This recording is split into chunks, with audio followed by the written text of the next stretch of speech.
Evangelho, domingo da segunda semana do tempo comum. O Senhor esteja convosco, Ele está no meio de nós. Proclamação do Evangelho de Jesus Cristo, segundo São João. Glória a vós, Senhor. Naquele tempo, João estava de novo com 2 de seus discípulos, e vendo Jesus passar, disse: Eis o Cordeiro de Deus. Ouvindo essas palavras, os 2 discípulos seguiram Jesus. Voltando-se para eles e vendo que o estavam seguindo, Jesus perguntou: O que estás procurando? Eles disseram: Rabi, que quer dizer mestre, onde moras? Jesus respondeu: Vinde ver. Foram, pois, ver onde ele morava, e nesse dia permaneceram com ele. Era por volta das 4 da tarde.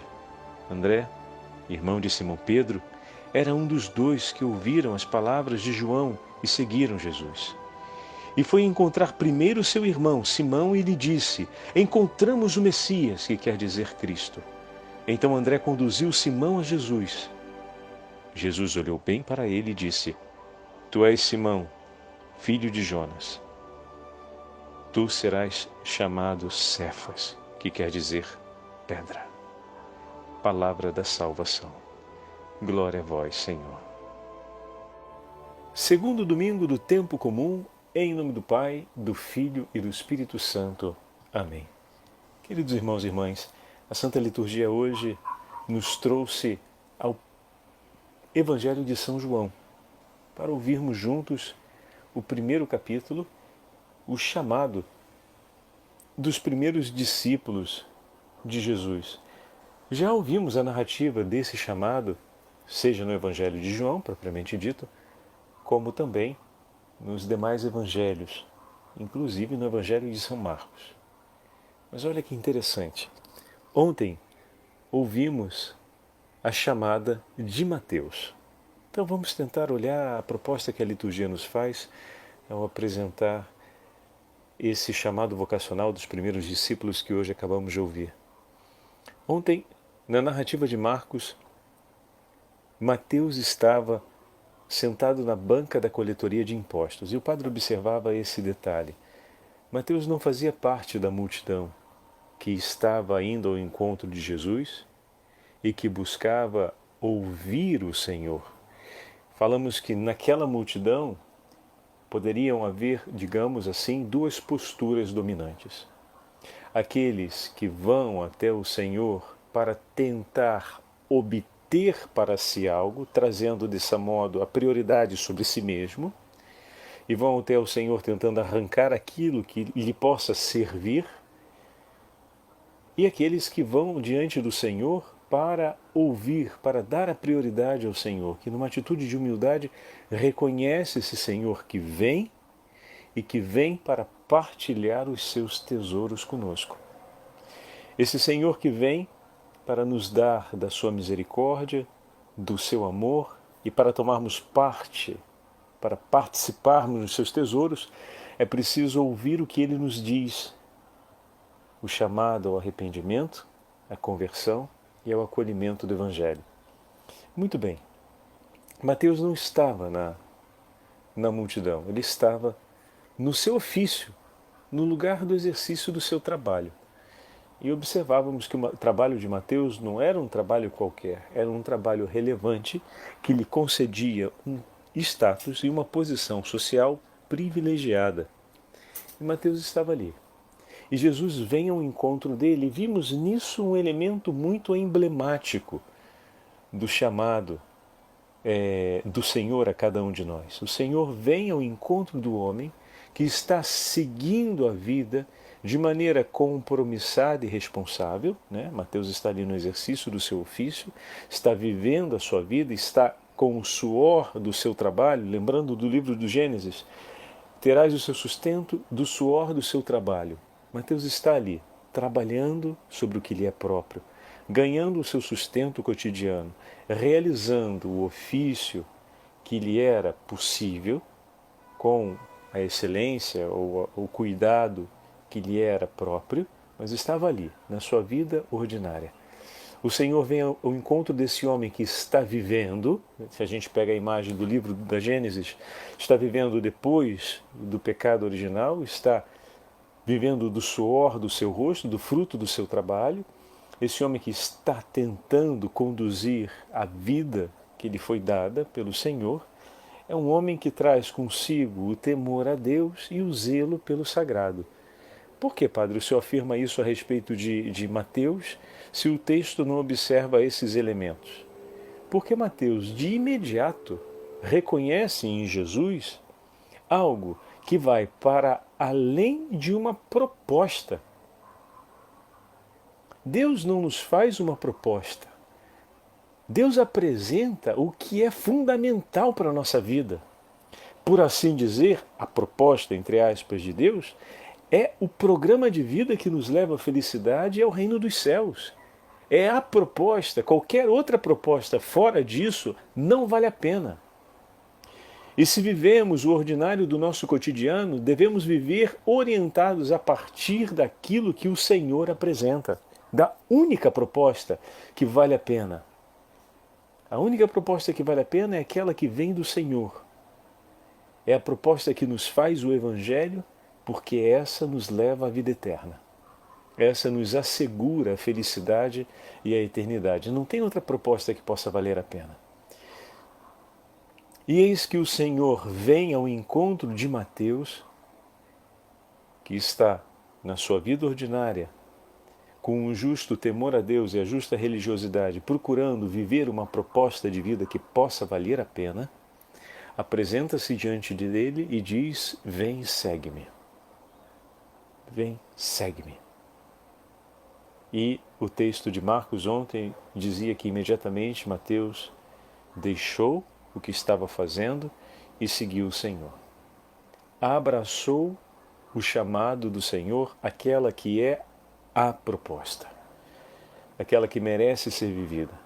Imediatamente ele identifica que aquele chamado do Senhor lhe leva para além de tudo aquilo que até agora ele tinha conseguido propor a si mesmo. Por assim dizer, foi uma proposta para muito além das suas propostas, a ponto de fazê-lo deixar tudo para seguir, como o comprador de pérolas preciosas, que encontra a pérola preciosa, a mais valiosa de todas, e vende tudo o que tem para ter aquela pérola. Ou como um homem que, cuidando do campo, descobriu um tesouro. Foi, vendeu tudo o que tinha, adquiriu o campo onde nele estava o tesouro. Mateus se comporta ali exatamente como o Senhor nos fala nas parábolas. Ele, percebendo por uma intuição interior, ele que provavelmente deveria ter alguma ideia de quem fosse Jesus, porque afinal Cafarnaum não era tão grande assim, né? E depois, sendo uma pessoa de certa relevância social, recebia bem as informações. Não era displicente. E de repente se vê com Jesus diante dele.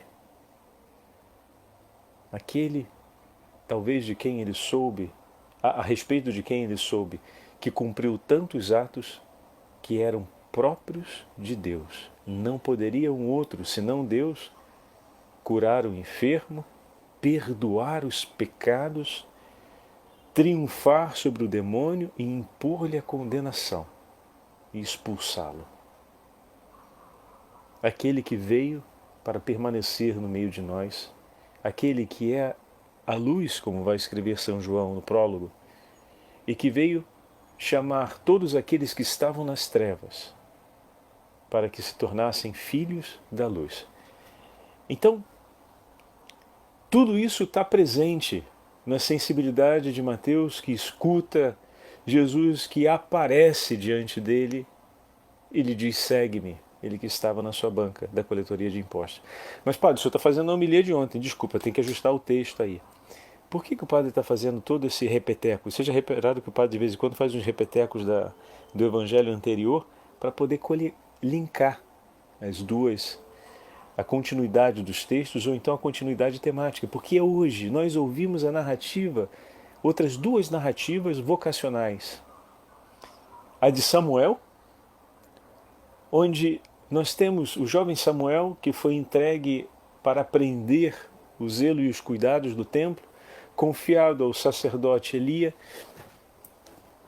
Eli, Samuel, temente a Deus,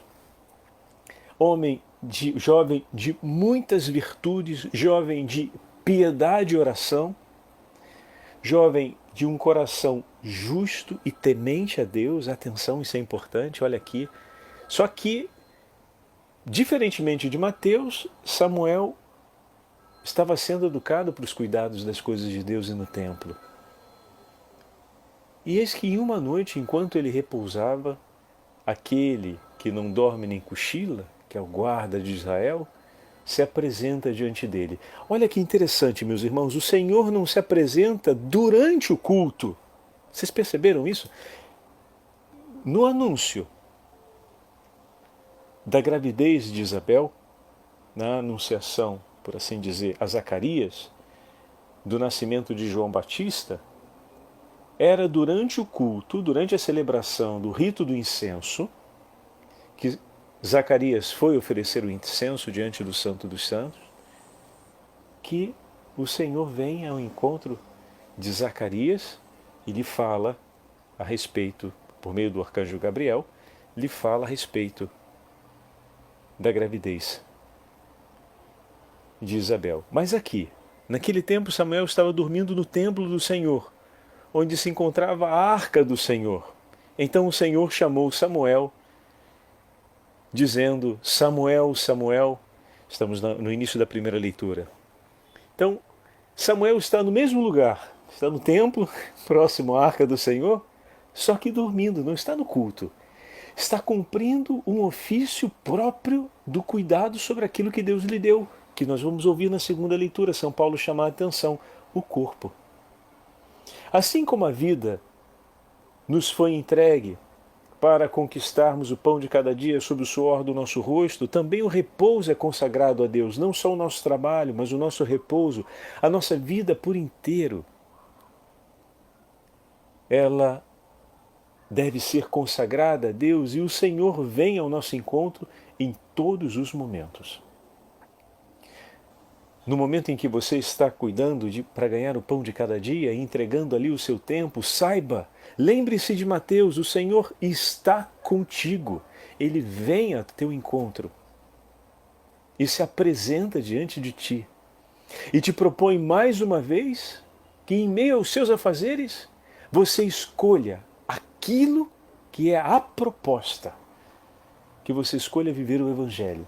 Que você escolha viver a sua palavra, que você escolha objetivamente, usando a própria expressão que Marcos usa, que ela é forte, nós já falamos que o gesto vale mais do que as palavras, que você siga Jesus, que você coloque os seus pés aonde o Senhor coloca os seus pés, que você siga as pegadas do Mestre. Seguir significa colocar os pés sobre as pegadas do outro, significa admitir para si as escolhas de Jesus, o caminho de Jesus, o itinerário nas medidas de Jesus, porque é sobre as pegadas dele. Então lembre-se, e como é bom lembrarmos disso, não é um constrangimento, é uma alegria. Tantas vezes no momento de trabalho, vivemos situações difíceis, lembrar que somos visitados por Jesus, que diariamente, e agora nesse ano dedicado a São José, o Papa nos deu a graça, como condição extraordinária para as indulgências, consagrar o nosso dia de trabalho a São José. Então, mais do que a companhia de Jesus, olha aí, a companhia de São José. E o que São José vem fazer? Vem nos ajudar a fazer? A consagrar a Deus o nosso trabalho. Ou seja, quem melhor do que Ele para nos ajudar a dizer: não esqueça de colocar seus pés nas pegadas de meu filho. São José é homem justo e temente a Deus, guardião da igreja, das famílias e de todos os trabalhadores, intercessor da igreja, vem em nosso favor para nos ajudar a seguir, a cumprir o segue-me, a proposta do Senhor, que no meu ambiente de trabalho vem para me dizer: olha, a proposta que merece ser vivida por você, em tudo aquilo que você tem para fazer hoje, é a proposta do Evangelho. Faça, mas faça para viver o Evangelho. Cumpra o seu trabalho, Visite as pessoas, converse com quem for necessário, realize o seu ofício profissional, mas faça tudo isso à luz do Evangelho para glorificar o nome do Senhor. E nisso você será feliz, e nisso estará caminhando junto com Cristo para o reino dos céus. E estará sendo ocasião de santidade e santificação para todos que estão à sua volta. Isso merece ser vivido por mim e por você. E aqui no Evangelho, na primeira leitura, se voltamos, estamos vendo Samuel dormindo no templo. Não é na hora do, como o padre dizia, não é na hora do ofício litúrgico, não está tendo uma cerimônia ritual, está tendo o sono, o descanso dele. E se nós consagramos toda a nossa vida ao Senhor, o Senhor que não dorme nem cochila na hora de nos guardar, Ele pode ter a liberdade de nos chamar, por que não? Se Deus nos desperta durante a noite, não nos desperta sem uma razão, por favor. Não é que Ele esteja entediado querendo companhia. Pô, acorda aí. Estou me sentindo sozinho. Não é assim. Ele não vem nos acordar porque está entediado. Ele não acordou Samuel porque estava entediado.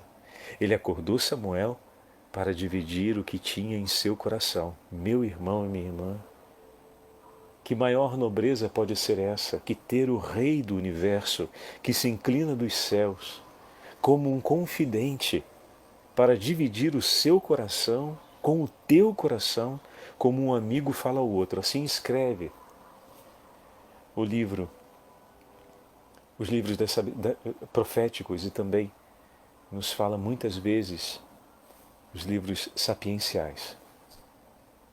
Como um confidente fala o nosso coração. Que amor desse Senhor, em que conta Ele tem a tua e a minha companhia. E se um vigia da noite que guarda a nossa casa, de repente tocasse o apito ou alarme e dissesse: acordem! Acordaríamos, é claro, como não acordaríamos? Acordaríamos com uma preocupação: está acontecendo alguma coisa. Agora, quando é o Senhor onipotente que nos acorda, aquele que está soberano sobre todas as coisas, e Ele nos acorda, Ele que vigia o nosso sono, não poderia nos acordar se não fosse para partilhar algo que nos edificasse. Não nos acorda para nos agitar, mas para ser presença no nosso coração. Nos acorda para dividir o que tem consigo e para nos dar a graça de conhecer o seu íntimo. Muitos foram os santos místicos, e aqui faço referência apenas a Santa Catarina de Sena.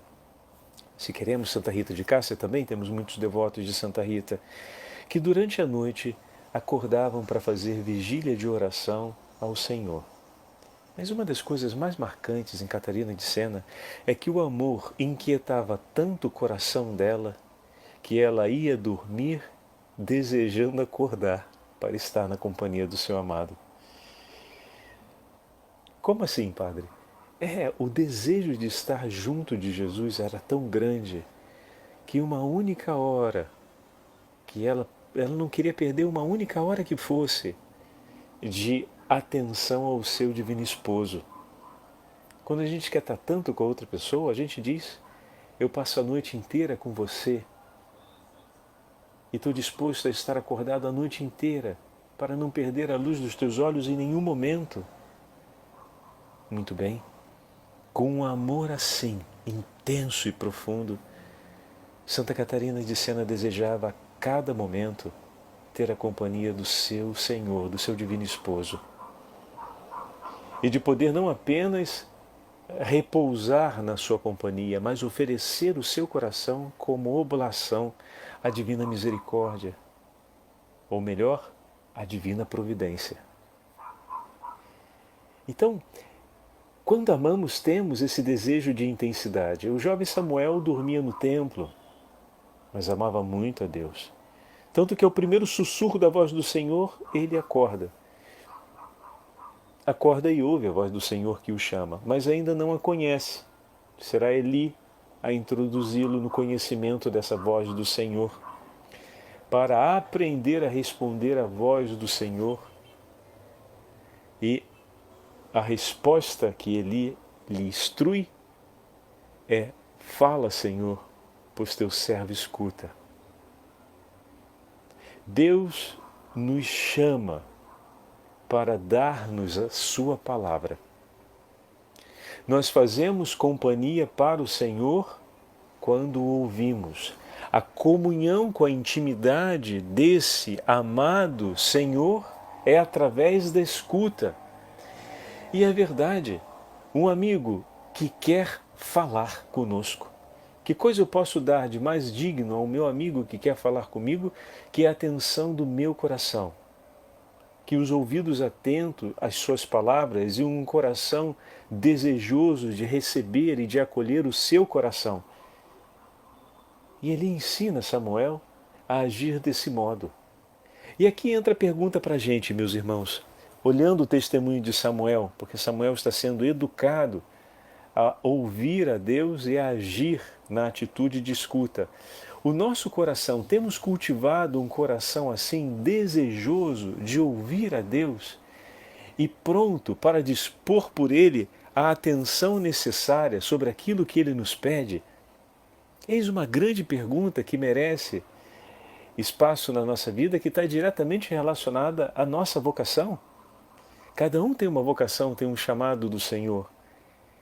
E na vivência do meu sacerdócio, na vivência da sua vida consagrada, na vivência da sua paternidade, da sua maternidade, o quanto nós estamos, digamos assim, com um passo atrás no time dessa relação, como fez Samuel. Fala, Senhor, ouviu a voz do Senhor? Fala, Senhor, eis-me aqui, fala, Senhor, que o teu servo escuta. O meu agir, ele vai acontecer, ou melhor, ele vai continuar a partir da tua voz. O Senhor disse o meu nome, o Senhor me despertou para a prontidão. Eu estou pronto para lhe ouvir, para agir segundo a sua voz. Imagina se todo dia de manhã acordássemos com essa prontidão espiritual que você está sentindo agora no teu coração. Esse desejo de ser assim, fala, Senhor. E é verdade, o teu Senhor fala. Ele quer falar conosco. O testemunho de Samuel para nós é explícito. Ele acorda Samuel na noite para falar com ele, para dividir a intimidade do seu coração. Quantas vezes o Senhor não vai nos acordar também ao longo da vida? É verdade, Ele pode acordar também objetivamente, como por exemplo, um dia, você de noite tem a impressão de ter perdido o sono e de repente acorda, trazendo no coração uma intenção de oração. O padre já falou isso em outras meditações. Muito bem, oferece. Se você percebeu que o sono te escapou, deixa sempre o rosário perto da sua cabeceira, para você ter o tempo de girar a mão para trás, pegar o terço e dizer, fala, Senhor, que o teu servo escuta. Me despertastes pensando nessa pessoa ou nessa situação, eu vou oferecer ao teu sagrado coração. Eu vou consagrar à tua Santíssima Mãe essa minha preocupação. Eu vou confiar ao teu sagrado coração. Eu vou confiar à tua infinita misericórdia a vida dessa pessoa que eu tanto amo e por quem me preocupo. Ou então essa pessoa desconhecida que apareceu que de repente no sonho me veio, e ali com o tercinho da Divina Misericórdia, um terço nas mãos, reza o tercinho da Divina Misericórdia, ou faz uma oração de consagração ao Senhor, espontânea, ou se você tiver a Bíblia do lado, é que às vezes de noite, quando a gente acorda logo de cara, é mais difícil botar os óculos e ler a Bíblia, mas se você despertou com bastante vivacidade, faça. E se rezando o texto da Divina Misericórdia, o Senhor te fez ainda mais acordado, reza com atenção, pensando naquela intenção que veio no teu coração e consagrando ela ao Senhor, que eu tenho certeza que o Senhor há de suscitar uma continuidade na sua oração, ou irá recolher aquela oração e te dará a ocasião de um bom sono. Não tenha consigo, digamos assim, uma preocupação quando essas coisas acontecerem, mas traga consigo uma alegria. A alegria de participar naquilo que o Senhor me propõe. Afinal, se a minha vida é sua, Senhor, e se alegra o teu coração, que eu me some a esta hora da noite àqueles que estão em oração e em vigília, eu me somo a meus irmãos, me coloco junto com eles. Mas fala, Senhor, porque o teu Fábio te escuta. Fala, Senhor, porque eu te escuto. E se me chamastes para estar contigo. Muito bem. O terceiro chamado vocacional que nós ouvimos é aquele dos primeiros discípulos do Evangelho de hoje. Já num contexto diferente. Esses não estão dormindo, como estava Samuel. Não estão exatamente trabalhando, como estava Mateus. Mas estavam seguindo João Batista. Diz o texto. No dia seguinte, João se achava lá de novo, com 2 de seus discípulos. Esses 2 rapazinhos, chamados João, evangelista, né, como conhecemos, o autor do texto, e André, eram discípulos de João Batista. Saíam da região de Cafarnaum, já falamos sobre isso numa outra meditação, e iam para junto do Jordão, andavam muito para chegar até lá, para estar na companhia do Senhor. E voltavam depois, porque afinal, a região de Cafarnaum é a região onde eles pescavam. E vida de pescador não é fácil, muitas vezes tem que pescar durante a noite. E as noites são longas e cansativas, e de manhã cedo você tem que lavar as redes, procurar vender o pescado, não é que você pode deixar ele para o dia seguinte. Estamos numa época em que não tem geladeira. E a região no inverno, tudo bem, você tem como fazer uma refrigeração com pedras, mantendo pelo menos o produto um pouco mais adequado para o dia seguinte, mas tem que proteger dos eventuais gatos que tenham lá. Né? Aqui nós temos um gatinho que de vez em quando mia no meio das gravações e vem fazer umas visitinhas no quarto. Mas lá também tem outros animais que poderiam estragar os produtos. Enfim, é uma vida de momento, é um trabalho de momento. Você trabalha e você ganha, você trabalha e você ganha, você trabalha e você ganha. Você pode encontrar a escassez do fruto do seu trabalho e você vai deixar de ganhar. E aquilo que abunda, você tem que saber trabalhar de alguma forma para não perder o produto. Bom, enfim, não é uma vida fácil. Mas eles tinham tempo para seguir João Batista. Estavam, apesar do trabalho, apesar do cansaço, olha aqui como se completam os 3 exemplos de vocação. Iam ainda pela estrada ao encontro de João Batista. Tinham o tempo de trabalhar, o tempo de descansar e o tempo de rezar também. O tempo para Deus e o tempo para ocupar-se com as coisas de Deus, para que o coração crescesse no conhecimento do que é sagrado e do que é necessário para a santidade de cada dia, não faltava na vida desses 2 apóstolos. Eram jovens e sabiam dosar bem essas 3 realidades.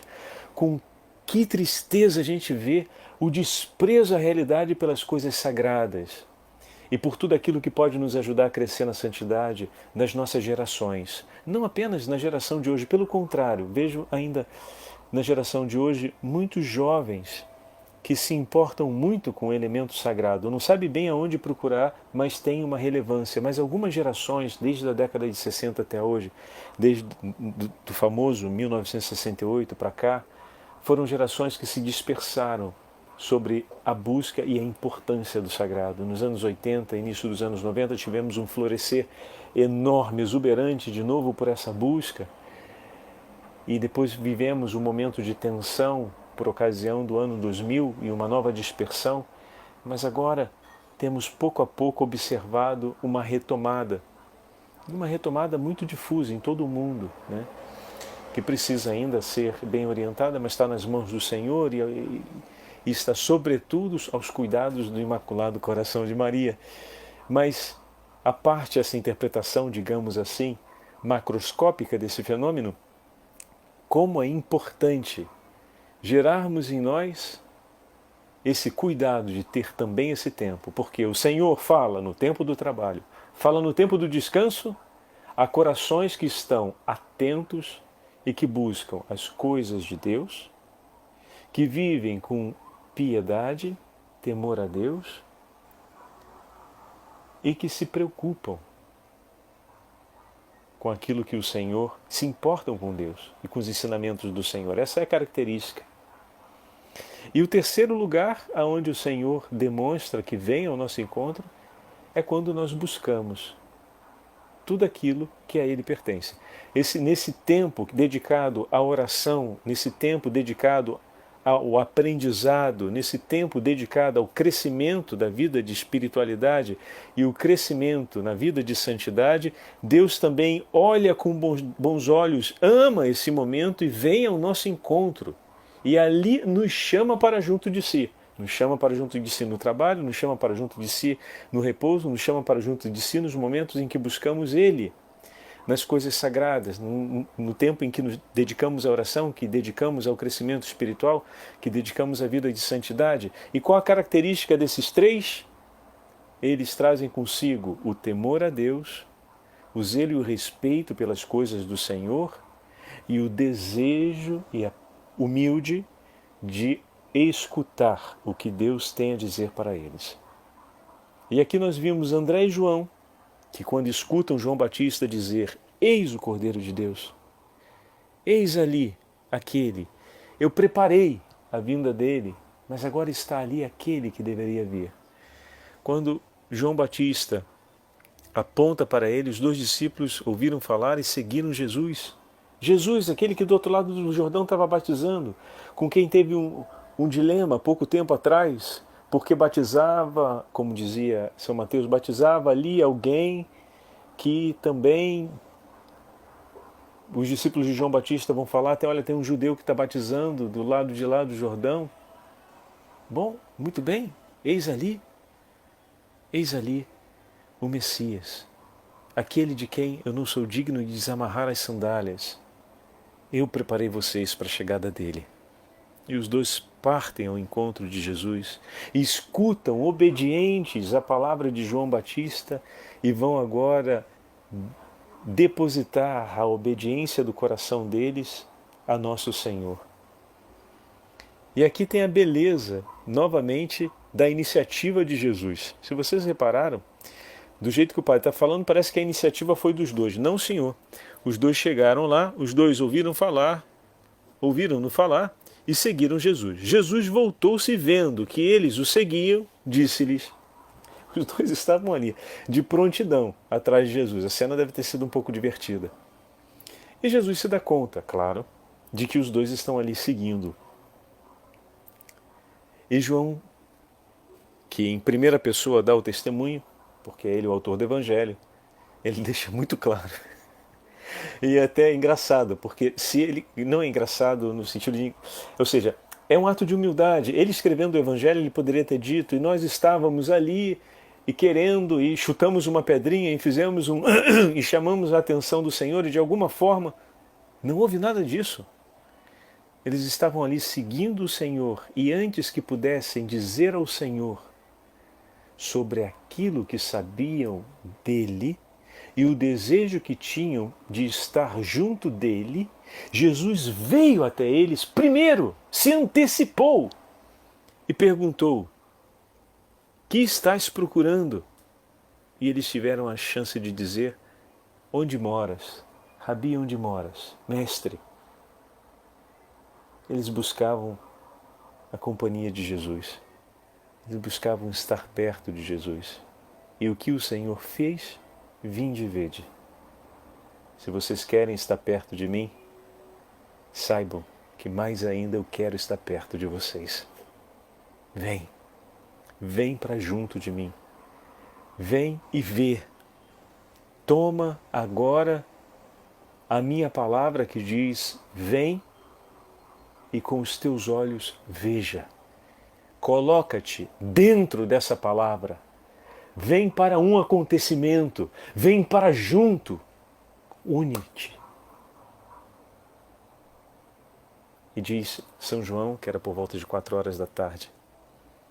E quando os dois voltam, depois que estiveram com o Senhor, o entusiasmo de André é alguma coisa de extraordinário.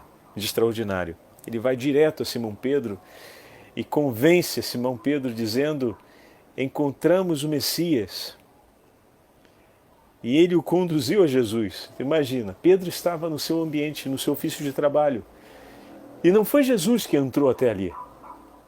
Aqui temos um outro modelo do chamado. Foi André que entrou. pegou o irmão e falou: olha, nós encontramos o Senhor, encontramos o Messias. Com certeza o coração de Pedro seguia também o zelo, o amor, o temor, a devoção e o desejo pelo que era de Deus. Era um homem que também buscava viver a justiça, como seu irmão André. E sensível e ao mesmo tempo tocado pelo entusiasmo de André, foi literalmente carregado até Jesus. Encontramos o Messias e ele o conduziu a Jesus. Fitando os olhos, disse Jesus: tu és Simão. Então, mais uma vez a cena se repete. Chega Pedro, praticamente transportado por André, um irmão mais novo, empolgado, a gente sabe como é que é, não é fácil, né? Então tá ali falando o tempo inteiro: tá bom, já ouvi. Mas está ali falando e está entusiasmado e corre passa para sua direita, passa para sua esquerda, passa atrás de você.